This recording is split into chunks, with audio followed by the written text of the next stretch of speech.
screaming, people upset. But Adrian Peterson off to the races. Touchdown, New Orleans. Adrian Peterson, 79 yards. And the Saints are back within a score. And those are the highlight reel runs you dream of right there. when he gets a seam and just gets through it, how about the explosiveness, the burst to get there to begin with, and then once he's in full gallop, good luck trying to track him down. And those plays so demoralizing for the defense. Absolutely, because you've done so much work trying to keep people in front of you. When they're past you and behind you, that's a tough one to swallow. And he'll take it up past the 25 to the 26-yard line. Now we take a glance at the offense as they work their way back out for their first possession of the second half. And they were able to punch it in the end zone last time. They'll be looking to do that again here for the defense. Obviously, they'll be looking to stop them from punching it back in the end zone. It always is punch-counter-punch, isn't it? And which team has the advantage? Well, let's just go back. Last time on offense, they rolled downfield, got into a good rhythm. You can see a little more bounce in and out of the huddle. You can see the sideline really get into the game.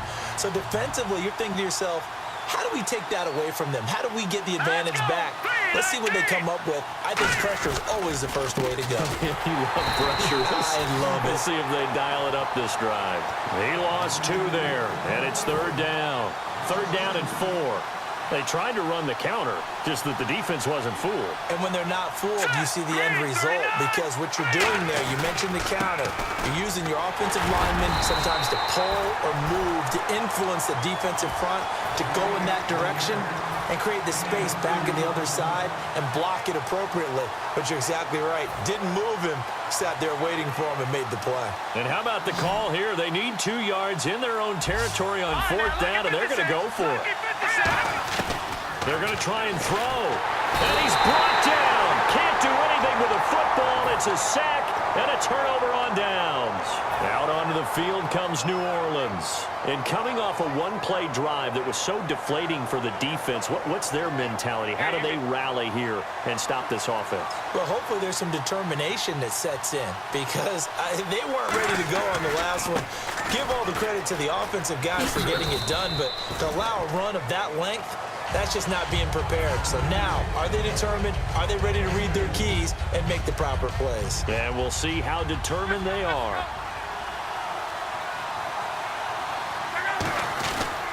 They stay on the ground. This time it's Johnson. And he's brought down after a good gain. A good pickup there at 22. But we all know it's turned into a passing league in the NFL, but that doesn't mean people still don't like to run the football. When you run it that successfully, your offensive line is fired up. What they want to do each and every game is run block. Get out and smack some people. I would say go ahead and run it again. They'll run it with Johnson. And they'll get him down just shy of the goal line at about the 1. Give him 2 yards on that one. Second and goal now. Looking to speed things up here, going with some tempo. To me, that's a terrific run on first and goal with the 3. They got 2 yards. I'd line right back up and give it to him again. On second down, Johnson. And he's going to be met at the line of scrimmage and taken down. And they'll lose a yard that time, and that's going to lead to a third down. Good play here. Third down and goal from the 2. Now it's AP, Adrian Peterson. And he'll barrel his way into the end zone for a Saint touchdown. Adrian Peterson, his second touchdown of the afternoon. And that one puts them on top here in the third. And the Saints have taken the lead. And Lambeau now, after the touchdown, he'll kick this one away. And no return on this one as the fair catch is signaled for and taken. Here comes the Jaguars offense as they get set here. And last time out, went for it on fourth down, turned it over, gave them great field position, turned into 6 points, so they've got to recover here, Charles. It's amazing what one decision can do in the chain of events, right? The decision to go for it on fourth down. Caused all of that. It caused every bit of it, but it showed confidence. Hey, I've got confidence in you guys. Go pick it up for them. Didn't happen. Also showed confidence in the defense. They didn't pick up. It's caught inside the 25. It's a big play for the Jaguars. 56 yards. And at this stage, down in the second half, looks like they just wanted to find a way to get it in the hands of their playmaker, and they did. I think you're exactly right. I don't think the coordinator's looking at his play sheet and trying to figure out which play will work well. He's trying to figure out how to get the ball to the playmaker that you just described. Looking down at that sheet, you find people plays, not necessarily X's and O's, and that's exactly what they did there. Second down here after the incomplete pass. Handoff comes to Peterson. And this one goes nowhere. Losing yardage back at the 22. It's a loss of 2, now third down. And Ndamukong Suh's second tackle for loss on the game. Strength is the number one thing you think of with him, but let's not underestimate his hands. You know, it's almost like he goes for martial arts practice. I'm not sure that he does, but it's like he does that. They're so strong, so heavy, that he's able to get people off of him and go make plays. Now I'm just picturing him doing martial arts. I'm not sure he needs it to get done when he gets done. He is just so strong. And Sturgis able to knock it through. And with that, the lead changes hands here in this third quarter. So a good snap, good hold, and that one's right down the middle. Never in doubt. Just the way you used to hit them, Brandon. That's fielded in the end zone. And he'll make it across the 20 as his guys will set up shop at the 23-yard line. Out onto the field comes New Orleans. Last time they were out, they scored. Still trailing here, though, so some work to do. But it's okay in terms of mindset. Because they scored the last time, they're not quite as worried about being down on the scoreboard because now their confidence is a little bit higher. They feel like they've got something going.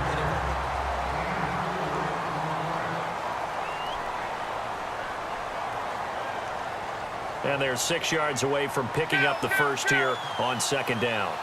Again, we'll see the pistol here. They'll hand it off now. Johnson. Room here to run. A good gain of 14 there, and it moves the chains. And that run was what a lot of people call an explosive run. Gave them good yardage, solid yardage. They feel good about the whole thing, and they did it behind a 2 tight end set. It's always interesting to watch what offenses want to do with the 2 tight ends. Sometimes they line them up together for a power set. Sometimes they put one on each side of the line of scrimmage to balance things out. No matter what, though, when you see 2 tight ends on the field, your first thought is to think run. In this case, the offense was able to run successfully. And once again, leverage wins. The offensive line, lower than the defensive front. They moved them and found some good space for the guy carrying the ball. And he's brought down. A nice pickup there of 11 yards, and it'll move the sticks. Doesn't matter who the runner's going to be each week. Defenses get ready to gang tackle. They want multiple people to the ball. They want to make sure they take the proper angles to the runner. Make sure there's no place for him to spin out and go what they call through the back door and get away from people. And they want plenty of guys there to hit him, try to knock the ball free, the whole deal. But on that play, the best laid plans did not work. Little motion now from the tight end. They go to Johnson again. And he's going to fight his way forward here for a modest gain. Give him 4 on the ground there. They're now left with 3rd and 6. When you find that kind of yardage, you couldn't be more confident as a ball carrier. And guess what? You're going to go back and tell your offensive coordinator, I'd like to keep carrying it, thank you. 3rd down, it's Adrian Peterson. So he got free of 1 tackle, but couldn't do a whole lot else. 4 yards on the pickup there, but it's going to take him to 4th down. But forget knowing where the first down line was. This defense created their own line of scrimmage. They won every battle up front, and a lot of times that is one-on-one. If you win your one-on-ones enough times, your defense is going to be pretty good. They had more people to the football and snuffed out the play. Time for a break. We're back to see what happens after this.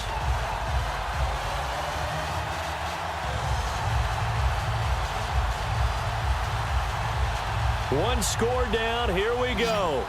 They're going to go for it here on 4th down. Desperation time for Luck on 4th down. Complete to the right side. It's Eifert. And he picks up the first before he's taken down at the 29. And now the Jags defense deciding to call a timeout. It's just their first. They've got 2 more to use here in the final stages. Possible run anticipation here as the D-line sandwiches together. They'll look to throw. Oh, a crusher there as it's intercepted. Picked off. It's the Pro Bowl corner, Joe Hayden with it. And out now comes Jacksonville as they get ready to go. 2-point game. They have the football. Their defense was able to do their job. Now can the offense just hold on here, Tom?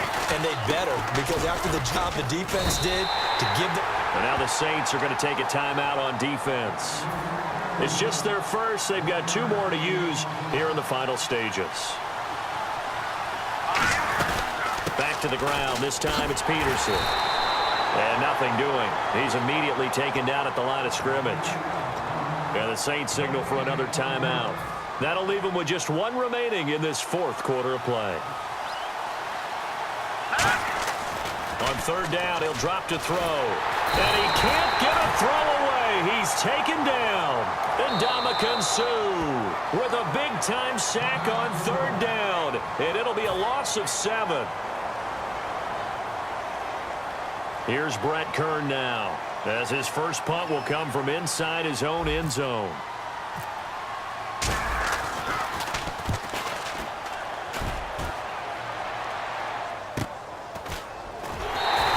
Good open field tackling there, a 50-yard punt followed by just a 1-yard return. And the Saints will take over with a 1st down and 10. Out onto the field comes New Orleans. They're only in need of a field goal, a decent amount of time on the clock. So tell me if I'm wrong. You don't have to be too panicked here. No, not at all. I agree with you. And this is where your preparation and your confidence comes into play. They've worked on these situations. They practice this all the time. They practice it all the time. They know what they want to get done.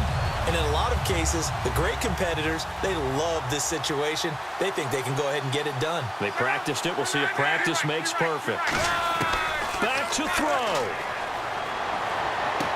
Left side completion to Jones. 23 yards on the play. He had time, was able to survey the field and find a soft spot in that zone coverage. And that's where it gets difficult for a defender, Brandon. You go to your spots on the field that you have to cover, and when the offense finds an area that you're not in, that's where they throw the football. He's going to flip one out here to his running back. Give him 13 on the pickup there. And it'll be 1st down, Saints. Well, how about keeping your head about you in this situation? No more timeouts. Finds a way to get out of bounds.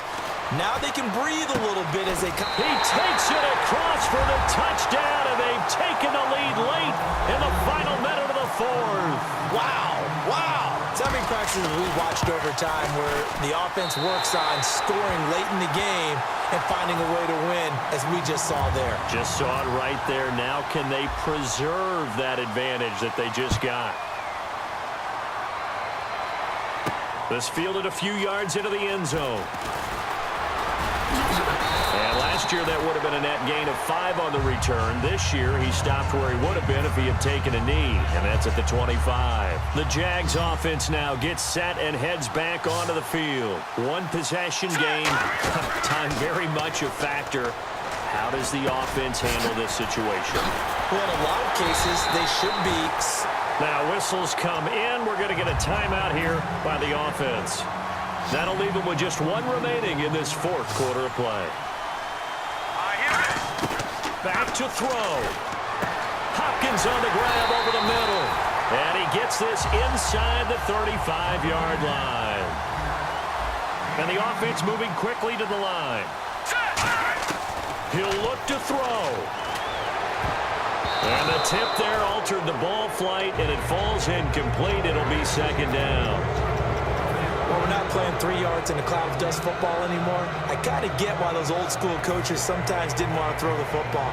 Because if it's popped up in the air, it almost turns into slow motion. And both sides trying to get to the football, and you're holding your breath wondering whether it's going to go good or bad for your team.